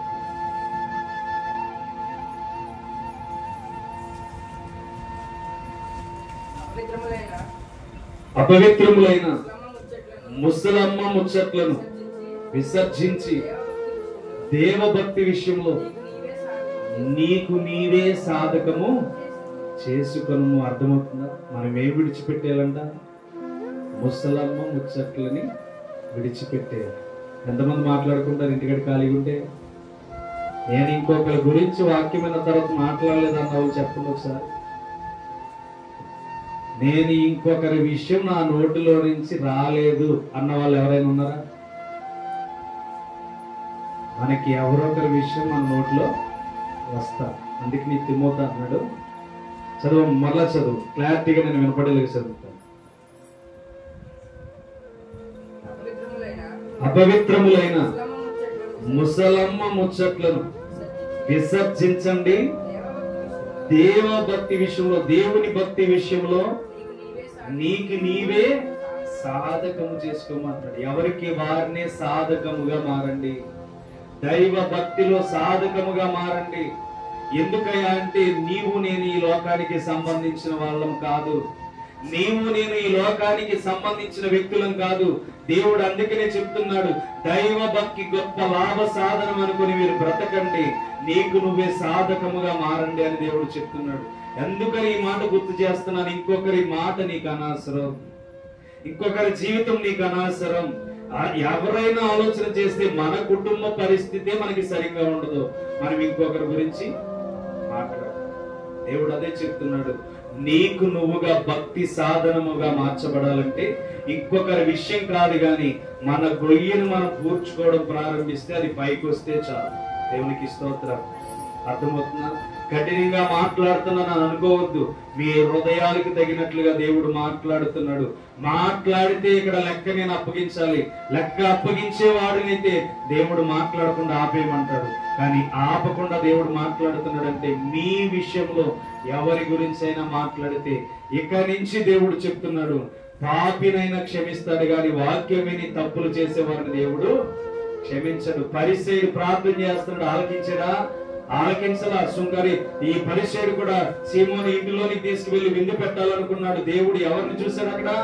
తినే విందు కోసం చూడలేదు, కానీ ఈమె నా దగ్గరకు వచ్చి తన పాపాల విషయంలో ప్రాయశ్చిత్తం పడి తక్కువ చేసుకుని తను తానుగా తగ్గించుకొని తన భక్తిని అంతటిని నా మీద రిలీజ్ చేసింది. తనను బట్టి నేను ఏమవుతున్నానంటే సంతోషిస్తున్నానని దేవుడు చెప్తున్నాడు. ఈరోజు నిన్ను బట్టి దేవుడు సంతోషిస్తున్నాడో లేదో నీకే వదిలేస్తున్నాడు. నిన్ను బట్టి దేవుడు ఆనందిస్తున్నాడో లేదో ఆలోచన చేయండి. క్రీస్తులో నువ్వు జీవించే బిడ్డవైతే, క్రీస్తులో నడిచే బిడ్డవైతే, క్రీస్తులో దేవుని కొరకు బ్రతకాలని ఆలోచన కలిగి నీలో జీవిస్తే సమయానికి దేవుని సన్నిధికి రండి. దేవుని దగ్గర ఎలా తగ్గించుకుని బ్రతకాలో నేర్చుకోండి. ఇంకొకరి విషయం మన నోటిలో రాకుండా జాగ్రత్త పడండి. ఇంకొకరి స్వభావాలతో కూడిన ముసలమ్మ ముచ్చట్లు, పని లేనోడు వచ్చి ముసలమ్మ ముచ్చట్లు పెడతాడు. పని కలిగిన వాడు దేవునితో సహవాసం చేస్తాడు. అర్థమవుతుందా? పని లేదని ఎవడనుకుంటాడంటే నేను ఖాళీగా ఉన్నానని ఏ పని లేనడు అనుకుంటాడు. అయితే దేవుని బిడ్డ అనుకుంటాడు నాకు ఖాళీ దొరికింది, నా పని దేవునితో ఉందని పరుగులు పెడతాడు.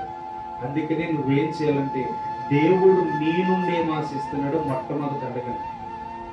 దేవుడు నీ నుండి ఏది కోరుకుంటున్నాడో మొట్టమొదటి అడగండి.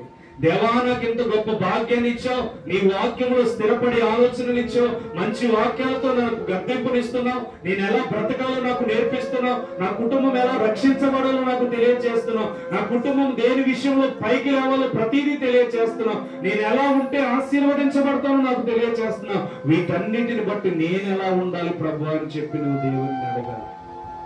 అర్థమవుతుంది? తల్లైనా అడగకుండా అన్నము పెట్టదు. మనం పెట్టాలి, లేకపోతే తినాలి అంటే ఏదో ఒక కారణం ఉండాలి. దేవుడు మనతో మాట్లాడాలంటే మన జీవితంలో ఏదో ఒక కారణం ఉండాలి. నన్ను ఎందుకు పుట్టించావు ప్రభు అని అడగాలి. లేదంటే నా ప్రధాన జీవితం నీకు ఎలా ఇవ్వాలి ప్రభు అని అడగాలి. నన్ను నేను ఎలా కంట్రోల్ చేసుకోవాలి ప్రభు అని అడగాలి. నా స్థితిని ఎలా మార్చుకోవాలి ప్రభు అని అడగాలి. ఎందుకంటే ఈ రోజు యవ్వన ప్రాయంలో ఉన్న నేనే అడుగుతున్నానంటే వృద్ధాప్యానికి వచ్చిన మీరు ఎందుకు అడగరు? మీకు ఏ ఆలోచనలు ఉన్నా, ఏ తలంపులు ఉన్నా, ఏ యొక్క క్రియలు కలిగి జీవిస్తున్నారో ఆలోచన చేయండి. దేవుడు తెలియజేస్తున్న విధానంలో మీ బలముని మీరు కోల్పోతే మీ హృదయం మిమ్మల్ని మోసం చేస్తుంది. దుష్టుడు వలె దేవుని దగ్గర నిలవకుండా పారిపోతే ఏ మాత్రము కూడా మీ జీవితానికి ఫలితం ఉండదు. నీతిమంతుడి వలె, సింహము వలె దేవుని ఎదుట నిలబడే బిడ్డలుగా మన సంఘము ఉండునుగాక. బలపడదాం. దేవుడు ఇవ్వవలసిన ఆస్తిని బోల్డ్ అంత ఇచ్చాడు, ఇవ్వవలసిన ఘనతను బోల్డ్ అంత ఇచ్చాడు. మా ఊర్లో చిన్నప్పుడు అన్ని పొరుగుడుసులే ఉండేవి, ఇప్పుడు అన్ని బిల్డింగ్లే కనబడుతున్నాయి. అంటే దేవుడు ఆ స్థాయిని మనకి ఇస్తున్నాడు. ఆ స్థాయిని ఇస్తున్న దేవునికి నువ్వేం ఇవ్వగలుగుతున్నావు? దేవునికి నువ్వెంత ప్రాధాన్యత ఇవ్వగలుగుతున్నావు? ఈ రోజు ఆదివారం తప్పకుండా నేను మొట్టమొదటి అడుగు పెట్టాలని ఎంతమంది ఆలోచన చేశారు? మొట్టమొదటి నేను అడుగు పెట్టాలి దేవుని మందిరంలో అని ఆలోచన ఎవరు చేశారు అన్నాను నేను. అందరికంటే ముందు నేనే అడుగు పెట్టాలన్న ఆలోచన ఎవరికి వచ్చింది? అర్థమవుతుంది? ముందు దేవుని కొరకు ఆలోచన చేయండి. క్రీస్తులో ఎదిగే బిడ్డలమైతే మొట్టమొదటిగా దేవునికి ప్రాధాన్యత ఇస్తాం. మొట్టమొదటిగా దేవుని సన్నిధికి ప్రాధాన్యత ఇస్తాం. ఎవరో జీవితం నీకు అనవసరం. నీ భక్తి, నీ సాధనం ఎలా ఉందో గురి చేసుకుని బ్రతకండి.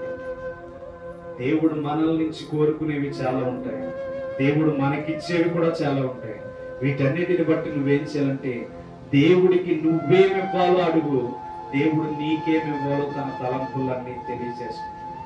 అందుకని చక్కని ప్రత్యుత్తరం ఇచ్చుట యెహోవా వలన కలుగుతుంది. నీ హృదయం నిన్ను మోసం చేసేలాగా పెట్టుకోవద్దు. నీ హృదయం నీకు అన్యాయం చేసేలాగా పెట్టుకోవద్దు. నీ హృదయం నిన్ను శాపాలతో నింపేలాగా పెట్టుకోవద్దు.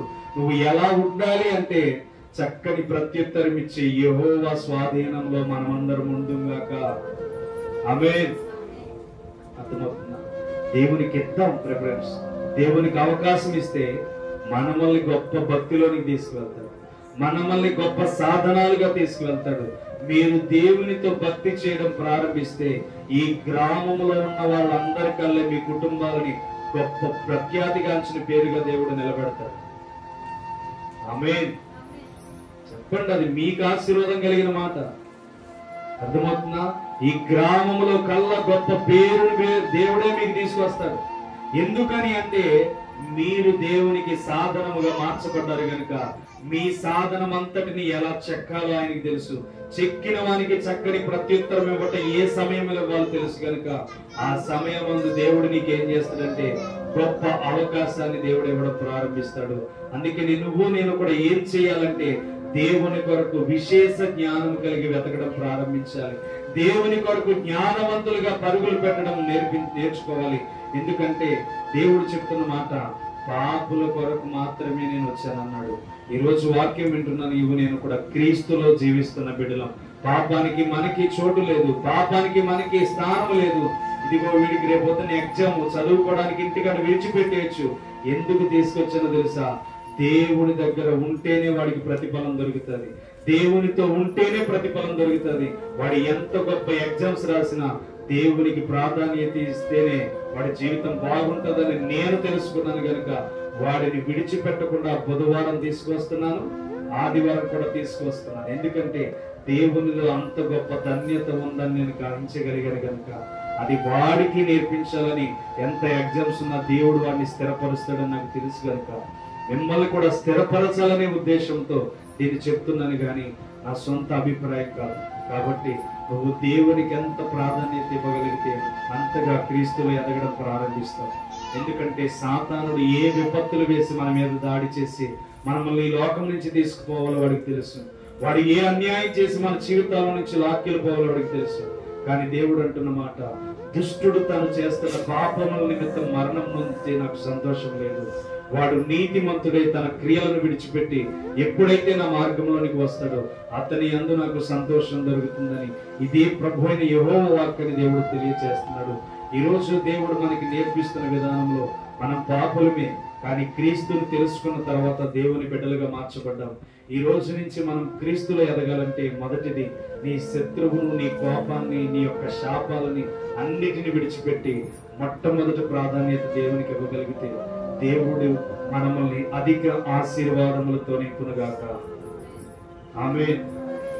కాబట్టి జాగ్రత్త పడదాం. దేవుడు మనతో ఈ రోజు ఏం మాట్లాడాడు? ప్రత్యేకంగా దేవుడు మనతో ఏం సందేశం ద్వారా మనకి వాక్యాన్ని అంగీకరించాడు? ప్రతి ఒక్కరూ తెలుసుకొని బ్రతకడంలో చాలా ప్రాధాన్యత ఇస్తూ ఉండాలి, చాలా ప్రాధాన్యత దేవునికి అప్పగిస్తూ ఉండాలి. ఎందుకంటే ఎప్పటికప్పుడు నువ్వు అడగడం దేవుడిని ప్రారంభించావు, కానీ దేవుడు నీకేమివ్వాలో అన్ని ఎరిగిన వాడు. దేవునికి ఇవ్వవలసింది ఏమైందో నీ దగ్గర నుంచి గుర్తు చేసుకోండి. ఈ రోజు వరకు దేవునికి ఒక్క విషయంలో కూడా ఇలా అడుగుండకపోవచ్చు. ప్రభు నేను నీకేమివ్వాలి అని నువ్వు అడుగుండకపోవచ్చు. నేను నీ కొరకు ఏం చెయ్యాలి అని నువ్వు అడుగుండకపోవచ్చు. నువ్వు ఏం చేయాలో దేవుడిని అడగడం ప్రారంభిస్తే దేవుడు నీకేమివ్వాలో దేవుడు ప్రారంభిస్తాడు. కాబట్టి ఎట్టి విషయంలో కూడా దేవుడిని విడిచిపెట్టి బ్రతకొద్దు. మత్తయి సువార్త 11:28 చెప్తున్న మాట చూడండి. మత్తయి సువార్త 11:28 ప్రయాసపడి భారము మోసుకున్న సమస్త జనులారా నా యొద్దకు రండి, నేను మీకు విశ్రాంతి కలుగజేస్తాను. అర్థమవుతుంది? మీ భారాన్ని మీరు మోసుకుంటే ఫలితం లేదు. ఎప్పుడు చెప్పని మాట? ఎప్పుడు చెప్పని మాట? నువ్వు ఆగా. ఎప్పుడు చెప్పిన మాట చెప్పాలి. ఎప్పుడు చెప్పాను? చెప్పండి. బుధవారం రోజున చెప్పాను. నీ పనుల భారం అంతా ఎక్కడ పెట్టాలి? యెహోవా మీద పెట్టాలి. ఇక్కడ చెప్తున్న మాట, నీ భారం అంతటి నీ దేవుని మీద పెడితే దేవుడు నీకేమిస్తాడంట? దేవుడు విశ్రాంతిని ఇస్తాడు. నీ పనుల భారం ఎవరి మీద ఉండాలంటే దేవుని మీద ఉండాలి. నువ్వు ప్రయాసపడి ఎంత మోసినా దాని వలన లాభం. నువ్వు ప్రయాసపడి పరుగులు పెట్టిన లాభం ఉండదు. నువ్వు ప్రయాసపడి పరిగెత్తి నా బంగారం నేను సంపాదించుకోవాలి, నా వెండి నేను సంపాదించుకోవాలి, నా డబ్బు నేను సంపాదించుకోవాలి, నా ఆస్తిని ఇంకొక మేడేయాలని అనుకుంటే దాని వలన ఏమీ కూడా ఫలితం ఉండదు. దేవుడు చెప్తున్న మాట, నీ భారం ఏదైతే ఉందో, నీ బాధ్యత ఏమైతే ఉందో, నీ బలహీనత అయితే ఏదైతే ఉందో, నీకు జరగని కార్యాలు ఏమైతే ఉన్నాయో, నువ్వు ఆశించింది ఏదైతే నీ దగ్గర లేదో అవన్నీ తీసుకొచ్చి నా భుజముల మీద పెట్టు. అవన్నిటిని ఏం చేస్తాడంట?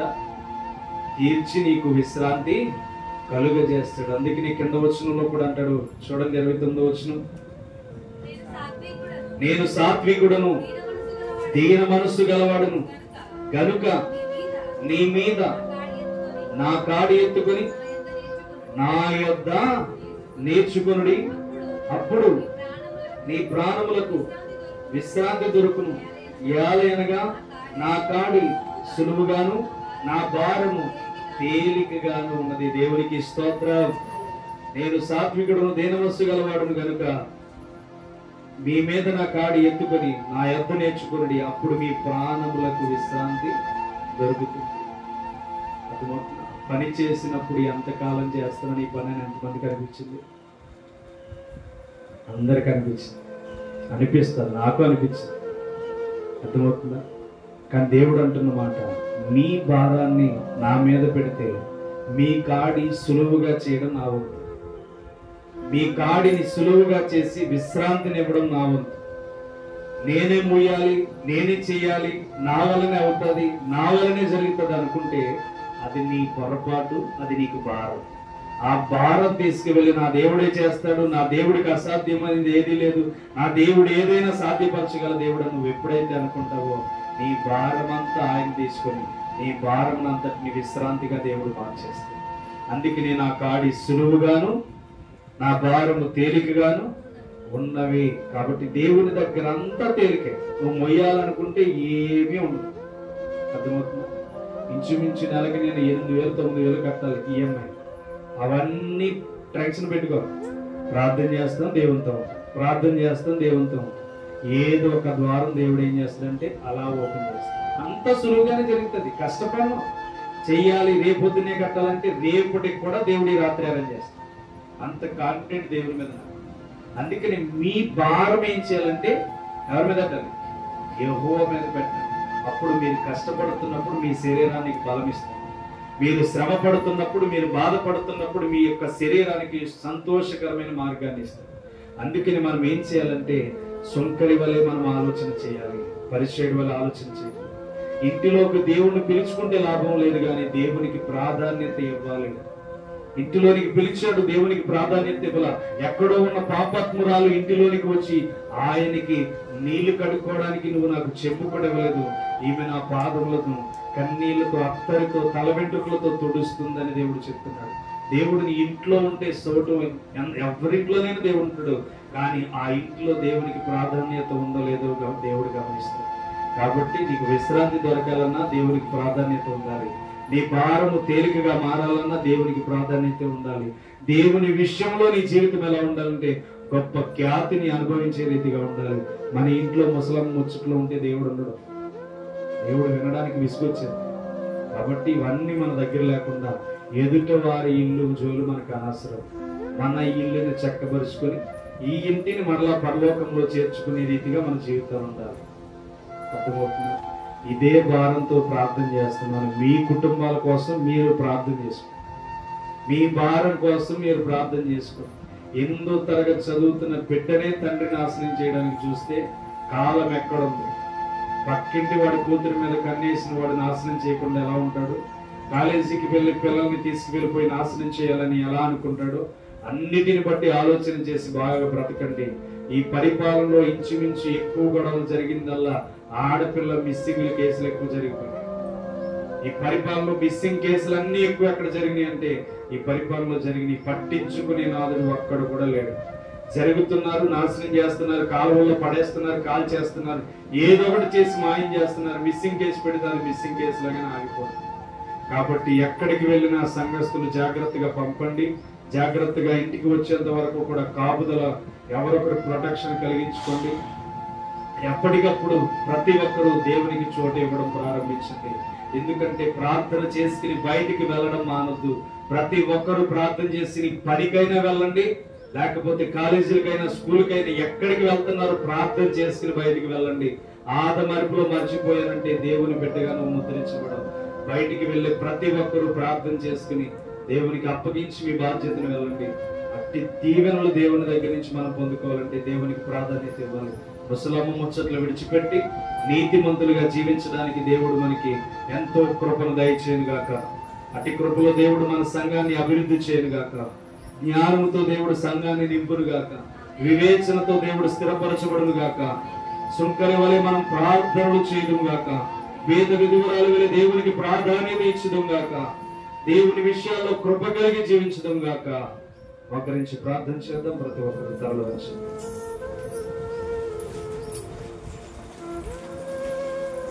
ప్రతి ఒక్కరు ఎవరికి వాళ్ళు వ్యక్తిగతంగా ప్రార్థన చేద్దాం. దేవుడు ఏ రీతిగా నీతో మాట్లాడారో, నీలో కోపము, ద్వేషము, అహంకారము, స్వబుద్ధి ఇవన్నీ నీలో ఉంటే తీసివేసే. నీలో ఉన్న చెడ్డ తలపులు, నీలో ఉన్న అపకీర్తి, నీలో ఉన్న అపహేళనలన్నిటినీ తీసివేసే.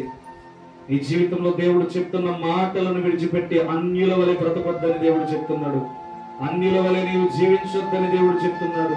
అన్యుల వలె నీవు నడవద్దని దేవుడు చెప్తున్నాడు.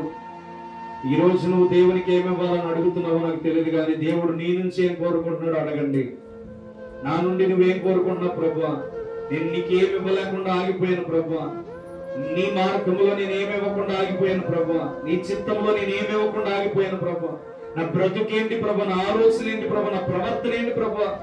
ఈ రోజు మాట్లాడిన మాటల్లో నువ్వు నాతో మాట్లాడావు ప్రభా స్పష్టంగా. నా జీవితంలో, నా కుటుంబంలో లేనిపోని అల్లర్లు కనబడుతున్నాయి, ముసలమ్మ ముచ్చట్లు కనబడుతున్నాయి.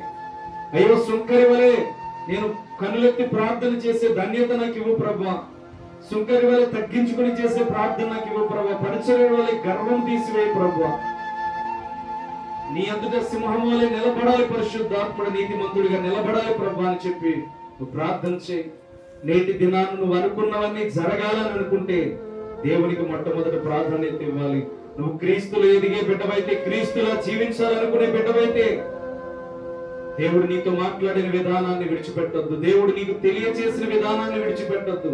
దేవుడు నిన్ను ఖండించి బుద్ధి చెప్తున్న మాటలను విడిచిపెట్టొద్దు. దేవుడు నీతో మాట్లాడుతున్నప్పుడు, నీతోనే మాట్లాడుతున్నప్పుడు నీ హృదయానికి తగినట్లుగా మాట్లాడతాడు. ఈ రోజు నువ్వు ఏ ఆలోచన కలిగి ఇక్కడ అడుగు పెట్టావు నాకు తెలియదు, కానీ క్రీస్తు బిడ్డవలె నువ్వు మార్చబడాలని దేవుడు ఇష్టపడుతున్నాడు. ఆయన స్వభావాన్ని ఇతరులకు పరిచయం చేయాలని దేవుడు ఇష్టపడుతున్నాడు. ఇంకొకరి ఇంటి వారి విషయాలు నువ్వు మాట్లాడకూడదని దేవుడు చెప్తున్నాడు. నీ నోటిలో ఇంకొక ఇంటి వారి విషయాలు మాట్లాడకూడదని దేవుడు చెప్తున్నాడు. కాబట్టి ఎలా ఉంది నీ ఇంటి పరిస్థితి? జాగ్రత్త. నీ దేహమును మోసం చేసే హృదయముగా ఉంటే గనక దేవునికి చక్కని ప్రత్యుత్తరం ఇవ్వడం మానేస్తాడు. చక్కని ప్రత్యుత్తరం ఇవ్వాలంటే దేవునికి నువ్వు ప్రాధాన్యత ఇవ్వాలి. ఈరోజు దేవునికి ఎంత ప్రాధాన్యత ఇస్తున్నావు? ఆ పాపాత్మురాలు దేవునికి ఎంతో ప్రాధాన్యత ఇచ్చింది. అత్తరు బుడ్డిని, కన్నీటిని సరిపోదన్నాడు తన తల వెంట్రుకలతో కూడా తొడవడం ప్రారంభించింది.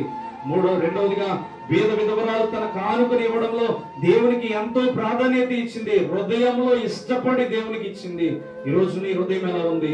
మూడవదిగా సుంకరి ప్రార్థన చేస్తున్నాడు. నేను పాపిని ప్రభువా, నన్ను క్షమించు ప్రభువా అని అడుగుతున్నాడు. కాబట్టి నువ్వు ఈ 3 కారణాల వలన ఏ రీతిగా నువ్వు ఉండాలో దేవుడు తెలియజేస్తున్నాడు.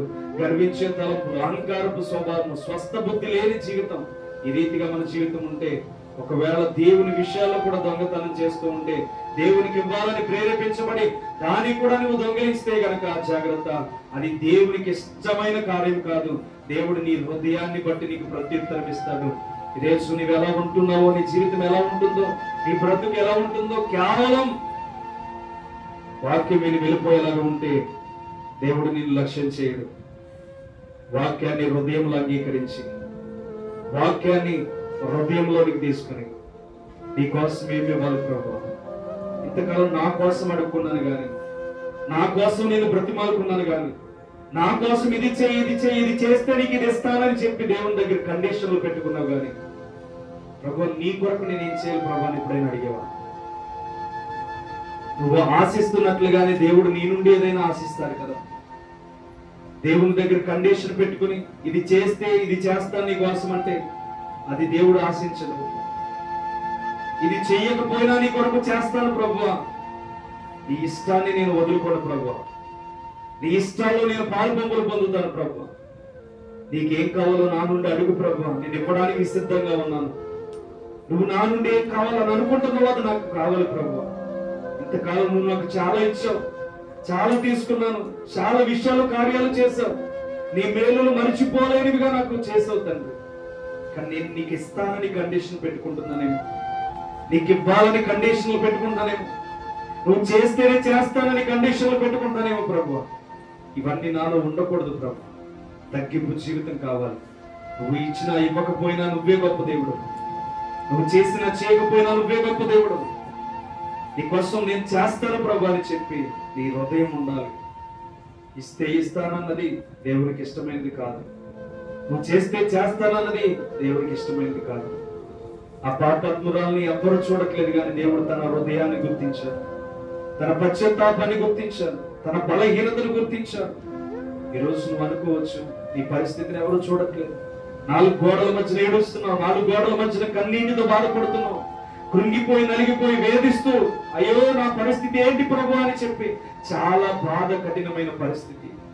కానీ దేవుడు అంటున్నాడు, నీ తల్లిదండ్రులు నిన్ను చూడకపోవచ్చు, నిన్ను కట్టుకున్నవారు నిన్ను చూడకపోవచ్చు, నిన్ను ఎవరు గమనించకపోవచ్చు, అయ్యో కుటుంబం అంతా ఇలా అయిపోయిందో అని చెప్పి నువ్వు బాధపడచ్చు. కానీ దేవుడు అంటున్నాడు, వాళ్ళెవ్వరూ నిన్ను చూడరు, కానీ నీ హృదయం ఎరిగిన వాడు నేను, నిన్ను పరిశోధించేవాడు నేను, నీకు చక్కని ప్రత్యుత్తరం ఇచ్చేది నేను, నీ జీవితంలో వెలుగులు నింపేది నేను, నీ జీవితంలో కార్యము చేసేది నేను. నువ్వు అనుకోవద్దు ఎవరు నన్ను చూడట్లేదని, నువ్వు అనుకోవద్దు నన్ను ఎవరు పట్టించుకోవట్లేదని. దేవుడు హెబ్రీ 13:7 చెప్తున్న మాట, నిన్ను విడువను ఎడబాయనని దేవుడు సెలవిస్తున్నాడు. నిన్ను ఎన్నడూ విడువనని దేవుడు సెలవిస్తున్న మాటను నువ్వు తిరస్కరించొద్దు. నేటి నుంచే నువ్వు క్రీస్తు బిడ్డవలే మార్చబడాలి, క్రీస్తు నీలోనికి రావాలి, నీలో తగ్గింపు రావాలి, పాపం పోవాలి, నీలో స్వార్థం పోవాలి, నిస్వార్థంగా జీవించాలి. దేవుని కొరకు జీవించగలను, దేవుని కొరకు నడవగలనంటే నీ హృదయంలో తీర్మానం తీసుకో. ప్రభువా, నువ్వు నాకు ఇవ్వకపోయినా నీ కొరకు ఏదో ఒకటి చేస్తాను, నువ్వు నాకు చేయకపోయినా నీ కొరకు నేను జీవిస్తాను, నువ్వు నా కొరకు ఏది అడిగినా ఇచ్చేసావు తండ్రి. కానీ ఇంతకాలం కండిషన్తో నీ దగ్గర బ్రతికాను. కానీ నీకు నాకు మధ్యన కండిషన్ వద్దు ప్రభు, నీకు నాకు మధ్యన కండిషన్ వద్దు. నువ్వు ఏ సమయం అనే వాళ్ళన్నీ నీకు తెలుసు. నువ్వు నన్ను విడిచిపెట్టలేదు, నువ్వు నన్ను దూరం అవ్వలేదు, నువ్వు నన్ను గాయపరచలేదు, నువ్వు నన్ను విడిచిపెట్టకుండా కాపాడుతున్నావు ప్రభు, నువ్వు నన్ను విడిచిపెట్టకుండా కాపాడుతున్నావు. అందుకే కృతజ్ఞతలు ప్రభు. నన్ను కాపాడే దేవుడు, నన్ను విడిచిపెట్టే దేవుడు కాదు, నన్ను రక్షించే దేవుడు, నన్ను ప్రధాన జీవితాన్ని ఇచ్చే దేవుడు. నేనే మోసపోయాను, నువ్వు దూరం అయిపోయావు అనుకున్నాను, నా మాట వినట్లేదు అనుకున్నాను, నా కార్యాలు జరగట్లేదని నేను అనుకున్నాను ప్రభు. వీటన్నిటిని బట్టి నాకు వద్దు, నువ్వు ఏదైనా చేయగల సమర్థుడు అని ఈ రోజు నమ్ముతున్నాను. నా హృదయంలో తీర్మానం తీసుకుంటున్నానని నీకు అనిపిస్తే కనుక హృదయంలో దేవుని దగ్గర తీర్మానం తీసుకోండి, హృదయంలో దేవుని దగ్గర తీర్మానం తీసుకోండి. ప్రభు, నేను నీకేమి అనుకుంటున్నావు అది నాకు చూపించండి. నువ్వు నాకేమి ఇవ్వాలని అనుకున్నప్పుడల్లా ఇస్తూనే ఉన్నావు. ఇదిగో ఇప్పుడు నేను నీకేమి ఇవ్వాలని అడుగుతున్నాను ప్రభు. నేను నీ వల్ల జీవించాలని ఇష్టపడుతున్నావా, నీలా బ్రతకాలని ఇష్టపడుతున్నావా, నీలా నడవాలని ఇష్టపడుతున్నావా? ఏది కావాలో నా నుంచి అడగండి ప్రభు, నేను ఇవ్వడానికి పరిపూర్ణంగా సిద్ధంగా ఉన్నానని వ్యక్తిగతంగా మీలో తీర్మానం తీసుకోండి. తీర్మానం తీసుకొని దాని యందు నిలబడండి. ఇతరుల జోలు మనకు అనవసరం. మనం క్రీస్తు బిడ్డలుగా ఎత్తబడాలంటే ఇతర విషయాలు మనకు అనవసరం. మన కుటుంబం ఎలా ఉందో సరి చూసుకుంటే చాలు, మన జీవితం ఎలా ఉందో సరి చూసుకుంటే చాలు. విన్న వాక్యాన్ని బట్టి అందరిలో నువ్వు జీవించొద్దు. ఎవరో నీ దగ్గరకు వచ్చి మాట్లాడుతున్నారని వాటితో ముసలమ్మ ముచ్చట్లు పెట్టొద్దు. నువ్వు వికరించి వాటి నుంచి దూరం అయిపో. దేవుడు నీకు ఏం కావాలో, లేకపోతే దేవునికి ఏం కావాలో నీ నుండి ఆశిస్తున్నాడని ఈ విషయాలను గురించి ప్రతి దినము దేవుని దగ్గర అడగండి. కాలం సంపూర్ణమవుతుంది. భయంకరమైన రోజులు కనబడుతున్నాయి, శాంతి లేని రోజులు కనబడుతున్నాయి, సమాధానం లేని రోజులు కనబడుతున్నాయి. ఎవరో జీవిస్తున్నారు, ఎవరో నడుస్తున్నారు అని వద్దు, కానీ నీ జీవితాన్ని అంతా పరిపూర్ణంగా దేవునికి అప్పగించగలిగితే, నీ తీర్మానంలో నిజం ఉంటే, నీ తీర్మానంలో అబద్ధం లేకుండా ఉంటే, నీ హృదయంలో తీసుకున్నది నెరవేర్చడానికి దేవుని ఎదుటి ప్రయాసపడదాం. ఎవరికాయ ఒక్క నిమిషంలో తీర్మానం తీసుకోండి. ప్రార్థన చేయబోతున్నాం. మనందరము తీర్మానాన్ని దేవుడు అంగీకరించబోతున్నాం.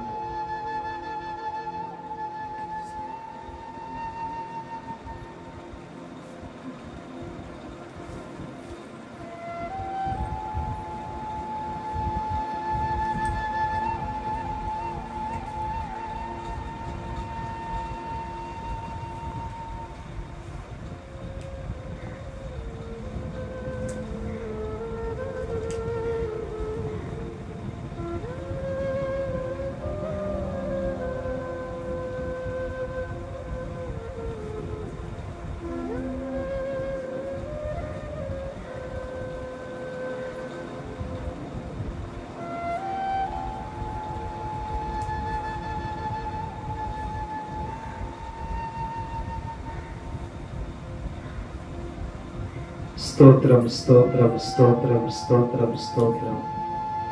పరిశుద్ధుడా, గొప్ప దేవుడా, నీకు వందనాలు. నిలబెట్టుకుని నీ ఆత్మపూర్వకమైన మాటలను దయచేసి వారి హృదయాలకు తగినట్టుగా నీవు మాట్లాడినందుకు స్తోత్రాలు. వారి తలంపులకు తగినట్లుగా నీవు మాట్లాడినందుకు స్తోత్రాలు. నీ ఉన్నతమైన కృపను బట్టి, నీ ఉన్నతమైన నామాన్ని బట్టి బిడ్డల్ని క్షేమకరమైన మార్గములో నింపి నడిపించి, బలపరిచి నడిపించి, నీ స్వాధీనంలోనికి బిడ్డల్ని భద్రపరచమని కోరుచున్నాను. పరిశుద్ధాత్ముడా, నీకే వందనాలు, స్తోత్రములు చెల్లిస్తున్నాను. నీ కృప ద్వారా నీ బిడ్డలు తీసుకున్న తీర్మానమును దీవించండి, ఆశీర్వదించండి. మరి ఏ తీర్మానంతో నీ బిడ్డలు నీ ముందు నిలబడి ఉన్నారు తండ్రి, నీవే కరుణించి కృప చూపించి బలపరిచి మేలు చేయమని ప్రార్థిస్తున్నాను. కనికర పూర్ణుడవు, ప్రేమ స్వరూపుడవు, మేలు చేయ దేవుడు తండ్రి. గొప్ప గమ్యముతో నీ బిడ్డల్ని ముద్రించండి తండ్రి. అయ్యా పాపాత్మురాలు నీ చిత్తంలో తండ్రి ఎంత విలువైన హృదయాన్ని సంపాదించుకున్నాడు. అలాగే తండ్రి సుంకరి నీ హృదయంలో ఎంత గొప్ప చోటు సంపాదించుకున్నాడు. వేద విధవరాలు ఎంతగా తండ్రి నీ సన్నిధిలో చోటు సంపాదించుకున్నాడు. అయ్యా మా హృదయాల్లో మేము కూడా చోటు సంపాదించుకునే భాగ్యాన్ని దయచేయండి. మా హృదయాల్లో చోటు సంపాదించుకునే తలంపులు దయచేయండి. మా హృదయాల్లో ఆశీర్వాదములు మెండుగా దయచేయండి. ఈ పరలోక ఆశీర్వాదములతోను, పరిశుద్ధాత్మ శక్తితోను, పరిశుద్ధాత్మ బలముతోను నింపండి. మేమందరము తీసుకున్న తీర్మానాలు మా హృదయంలో ఎరిగి ఉన్న దేవుడు కనుక ఈ పరిశుద్ధాత్మ కృపలో అన్ని విషయముల్లో ప్రభు లోకానికి దూరంగా ఉండడానికి మేలు చేయండి. నీకు దగ్గరగా ఉండడానికి మేలు చేయండి. కృపతో దీవించి ఆశీర్వదించి బలపరచండి తండ్రి. కార్యములను, మేలులను, బిడ్డలకు కావలసిన సమృద్ధి కలిగిన మార్గములను విడుదల చేయండి. కృపతో దీవించి ఆశీర్వదించి నీ చిత్తమున కుటుంబం అంతటికి మేలుకరంగా మార్చమని యేసు క్రీస్తు నామం పేరిట అడిగి వేడుకొనుచున్నాము తండ్రి. ఆమేన్. అందరికీ